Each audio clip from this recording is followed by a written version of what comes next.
Production support for the weekly special has been provided by Pinco Incorporated of Bedford, Indiana, and with support from the Bloomington Area Arts Council, the Indiana Arts Commission, and the National Endowment for the Arts, and by WTIU members. Thank you.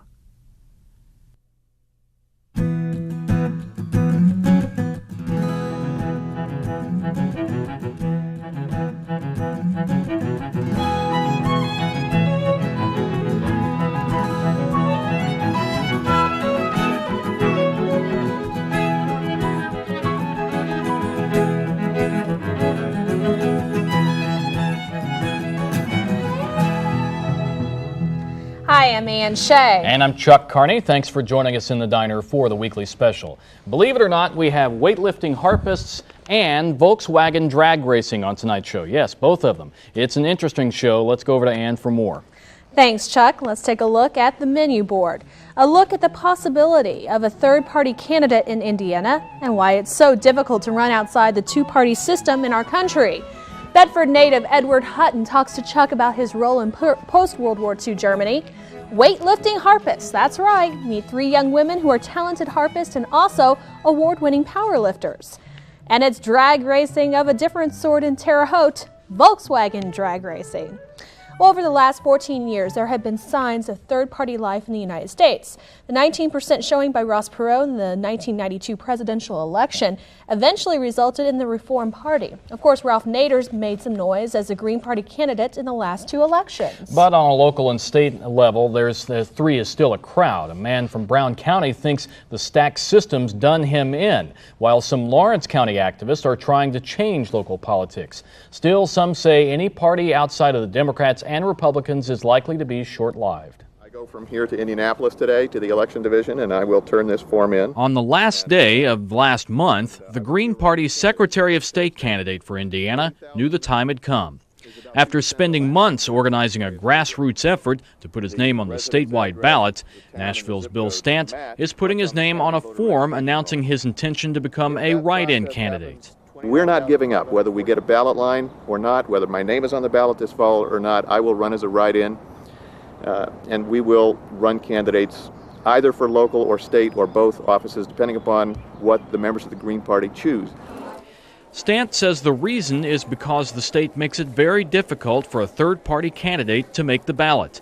He would need signatures of 2% of registered voters, meaning the state would have to certify about 25,000 signatures. I think it should be 1/2 of 1%. If I were in Ohio, that's about what it would be. About 5,000 signatures is all I would need if I were in Ohio. If I were in Nevada, I would need 250 signatures. Such is the fate for those of the third party. Despite the relative success of national figures, locals have a very tough time.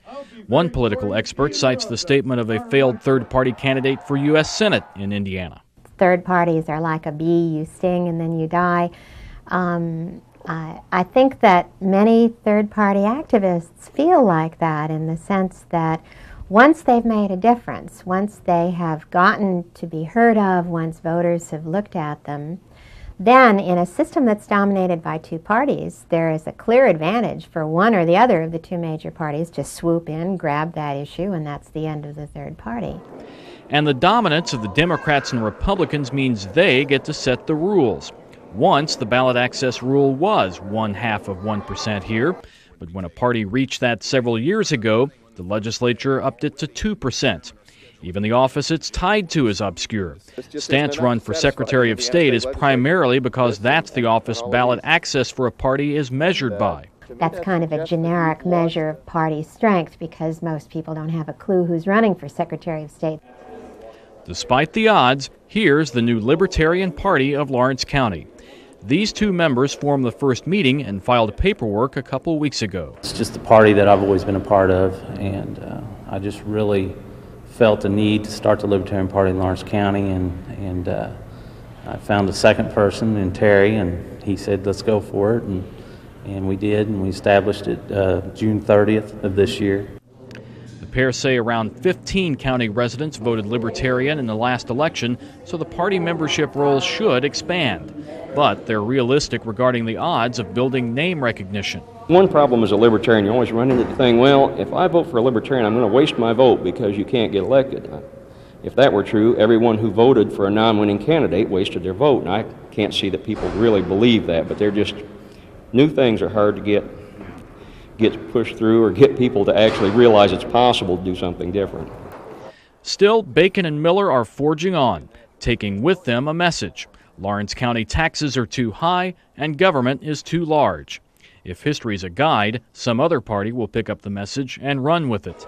And the third party has the role of agenda center, but not as an actual third party.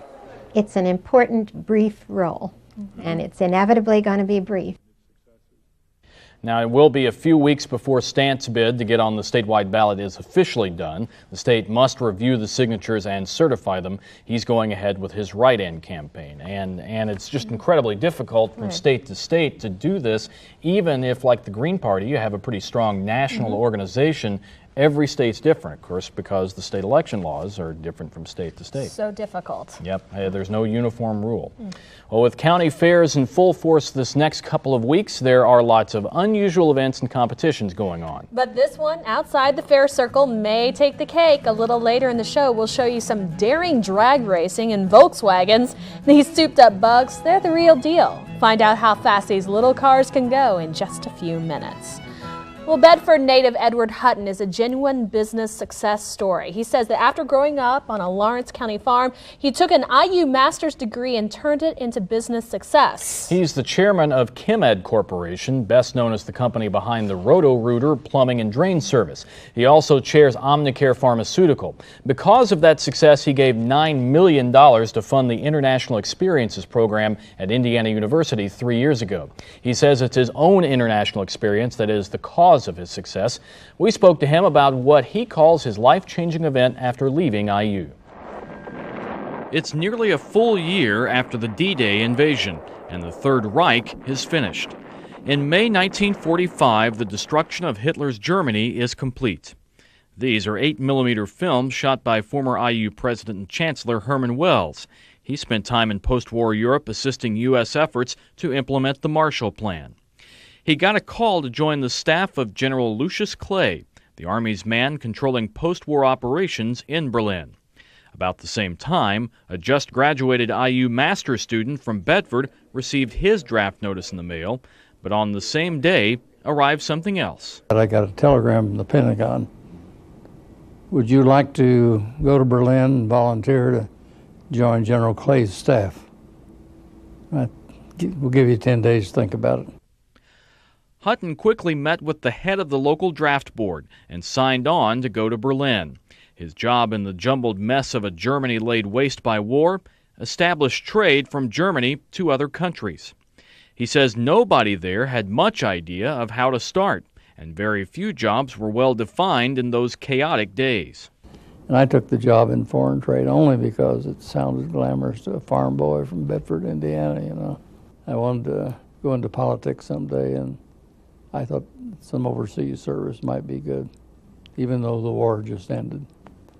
And anyway, I was just curious. I wanted to see what the hell went on over there. He found what looked like hell on earth. In his first couple of days, when there was literally nothing to do, he poked around sites in Berlin, including the remnants of the Reichschancellery and Adolf Hitler's office. The building took a direct bomb in the war's final days, destroying much of Hitler's office, but moving some parts, including his desk, down to a lower floor. He and a friend walked along the few remaining floorboards to reach it. So we went back there, and there's his desk, about 3 feet of garbage on top of it. And I had to get a stick, and we just dig through the debris, and I hit some metal. It's brass, and it's a big bust of Hitler. Using U.S. soldiers and cigarettes to distract Russian guards, he got the bust out. He still has it. But aside from the war loot, Hutton credits his time in developing German trade with developing his skills for business. He involved himself in all sorts of issues, including trading for Bavarian hops and reestablishing sales of German natural resources. The Marshall Plan and U.S. assistance are largely seen as the savior to West Germany's post-war resilience. Hutton says for him, the years working abroad were key to his development as a person and his business success. Although he lived among the defeated Germans for 3 years, He says he never felt much danger. We carried a 45 on our hip for a year, but I never had, all I did was clean it once in a while. By the end of his time in Berlin, others saw his job as one of the most important in post-war Germany. Without reestablishing trade, the economic miracle that became West Germany couldn't have happened. Several job offers followed, and Hutton abandoned plans to teach at IU for a few thousand to head to New York City for a career making several million. It was a great opportunity, just being in the right place at the right time. I had enough experience and enough education to acquit myself very well. Now, we should mention the many other contributions that Ed Hutton has made to the university. He's endowed scholarships and faculty professorships. He's also helped raise $23 million as chair of the Wells Scholars Program. That was back in the 1980s. That's right, and if the name looks familiar to you, you've probably seen it attached to one of IU's academic units. IU named the Honors College the Hutton Honors College in 2004. Yeah. We also should mention the Historical Museum in Lawrence County. He gave a lot of money towards that, too. That's right, was there for the opening of that in Bedford. And I have to say that the discussion that I had with Ed Hutton lasted, easily an hour, hour and a half. Wow. We have more tape on this interview than almost any interview that I've done. He talks a lot about his stories, and he has so many of them. The basic thing, though, that he keeps coming back to is that his experience in essentially establishing this trade for Germany after the war, he learned everything from the ground up because he created it for the country, essentially. And that, of course, was a great experience to serve him well in business. And I laughed after that. His stories were like, well, I went to this company, made a bunch of money, and then I got hired by this other company. and that's how he did it. And a very smart man in the right place at the right time. He learned so much by doing that and having that experience. He was very, very aggressive too. He made himself be in the right place at the right time. Exactly. Thanks a lot, Chuck. Well, weightlifting and harp playing, two occupations that aren't usually used in the same sentence. In our expression segment, see how three sisters from Bean Blossom are making the connection with these two very different pursuits.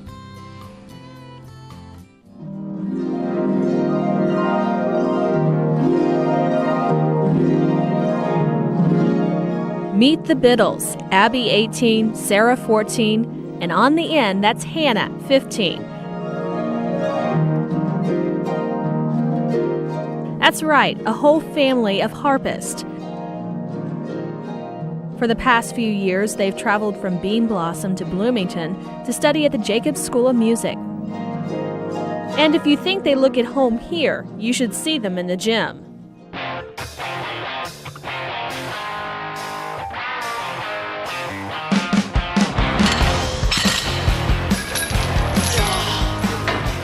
It may, on the surface, appear to be quite a contradiction. In the musical world, it doesn't get more delicate than the harp. And powerlifting? Well, you can see for yourself. Come on, 315, lightweight.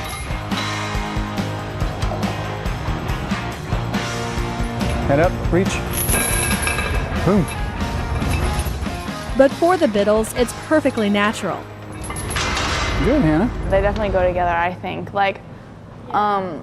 Music balances out our feminine side, and then powerlifting is another side. When I'm on stage playing the harp, it gives me the exact same adrenaline rush as right before I'm getting ready to lift a weight. Exactly. It does, it really does.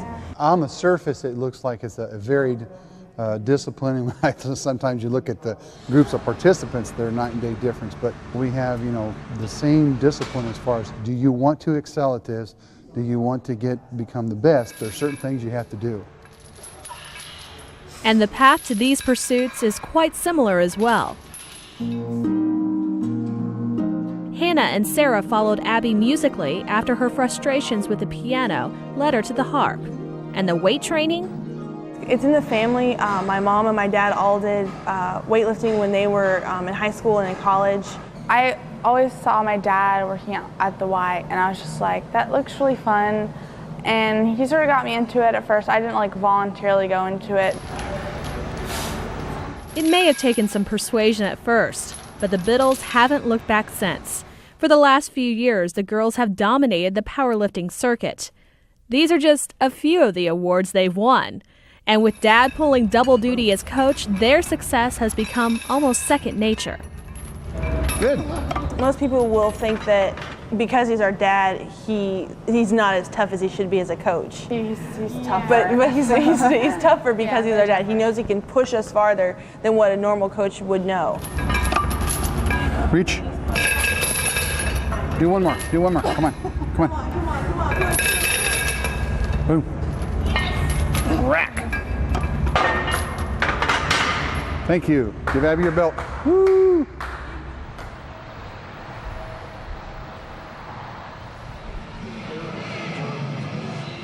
The Biddles have traveled the country competing in powerlifting. Last month, they traveled to Indianapolis to put their training to the test. When you go in there, you see, really big guys like my dad. And even bigger. They have great big shoulders, and they walk like they have a board placed between their shoulder blades.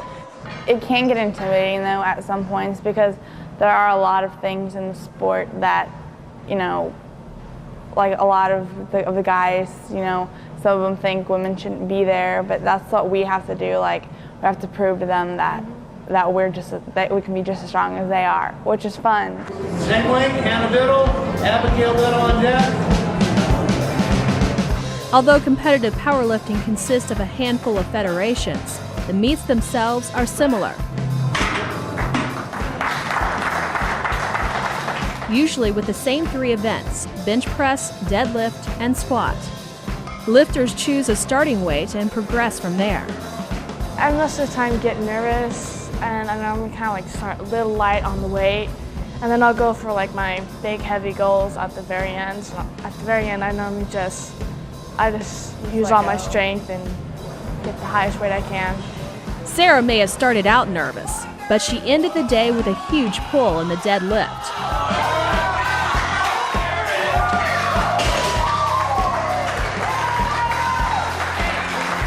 In fact, it was a successful day for the whole family. Good day today. Good day today. And in that competition, Sarah tied the world record in bench pull for 135 pounds. Wow. They plan to go to lifting competitions in Ireland and Belgium and the World Championships in Las Vegas. Now, have you ever lifted a harp, tried to lift a harp? No, I actually have not. I actually helped somebody move a harp once long ago, so the weightlifting actually makes some sense to me. They're bulky. They're real bulky. They're very heavy. They can actually be very heavy. Now, one thing we didn't mention in the story are the sisters' plans for the future. The oldest, Abby, is training to be a paramedic. Hannah wants to become a chef, and Sarah, although still very young, is looking to get into computers. And although they may not pursue them professionally, they said that music and powerlifting will always be a part of their lives, and they won't stop working on those talents. They shouldn't, because they're very good, obviously, at both of them. Got it to fall back on. Wow. Not bad. Well, now moving on to another somewhat unusual hobby, Volkswagen drag racing. It's now considered a tradition for bug enthusiasts in South Central Indiana, and what they can do with the little cars may surprise you. If you take a car that weighs around 1,200 pounds and has about 60 horsepower, pull out the interior and tweak the motor a little, what do you get? Well, this,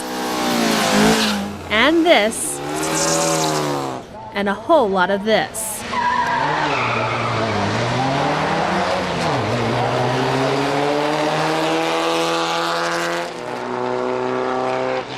Last weekend, the Wabash Valley Raceway hosted the 3rd annual Volkswagen Nationals, a friendly competition put together by the Circle City Volkswagen Club.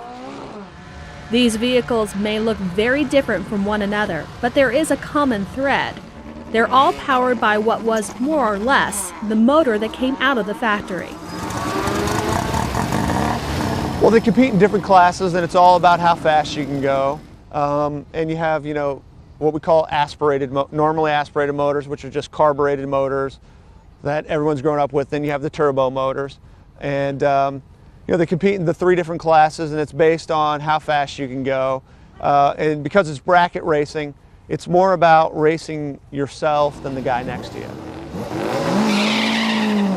A lot of the V8 guys that are here watching the Volkswagen are pretty amazed how fast these cars can be. we got some guys here probably pushing 250 horsepower out of 130, 140 cubic inch engines, running in the low 7-second 1/8 mile range and running in the 11-second 1/4 mile range. Most people think it's a slow car, and they're not. They're very susceptible to adding horsepower to them. And as motorsports go, it's relatively inexpensive. Guys can have, $20,000, $25,000 in a full-on race car. But then other guys that have their street cars, what you find out about a lot of these guys, this will be the first car they ever got when they were 15, and they've just been throwing parts in it, throwing parts in it, throwing parts in it. And, there's such an affinity for these cars, people just fall in love with them, that, they just can't get rid of them. Well, I don't know. My very first car was a Volkswagen. I've just kind of had a love affair with the Volkswagens, and we've done a lot with them, and it's different, we like to do something a little different, a little bit of a challenge. Everybody has a Volkswagen story. You probably have one. There's been a Volkswagen in your life somewhere when you was young, and I had them when I was little, 1 or 2, and it's just something that everybody, it's a camaraderie, if you will. I mean, it's a common bond for a bunch of guys to go out and have a good time with something that's a little unique. And maybe pass on that love to a new generation. And once you go fast in a VW, because it doesn't make any sense that a car should make this much horsepower and go so fast, that once you do that, they're hooked, Perfect. And before this year, the Volkswagen drag racing event took place at the New Hope Dragway in Freedom, Indiana.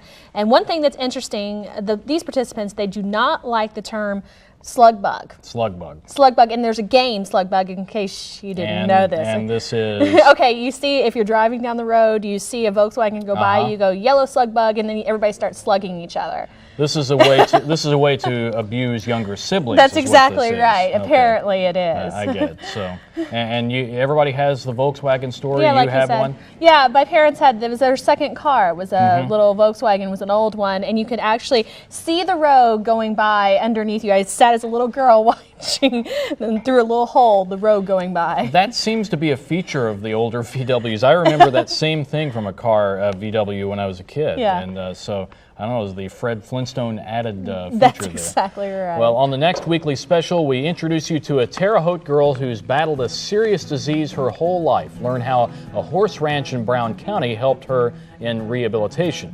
We'll take you sailing and show you how a program on Lake Monroe is helping boost the confidence of special needs kids.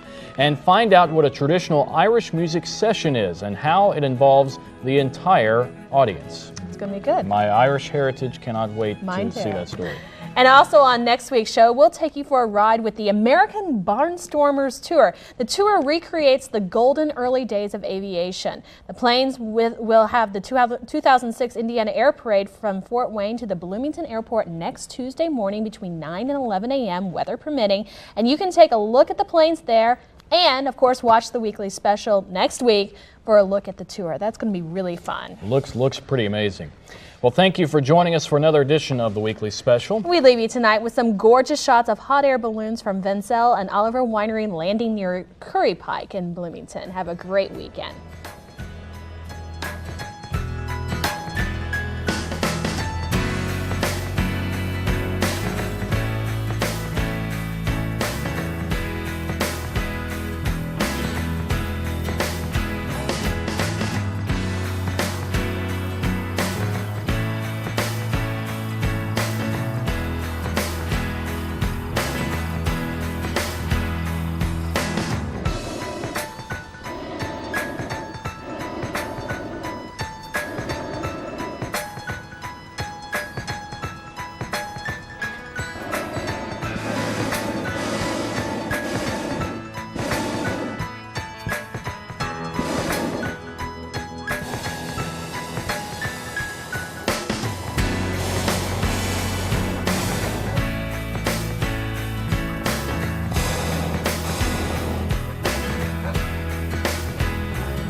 Production support for the weekly special has been provided by PINCO Incorporated of Bedford, Indiana, and with support from the Bloomington Area Arts Council, the Indiana Arts Commission, and the National Endowment for the Arts, and by WTIU members. Thank you.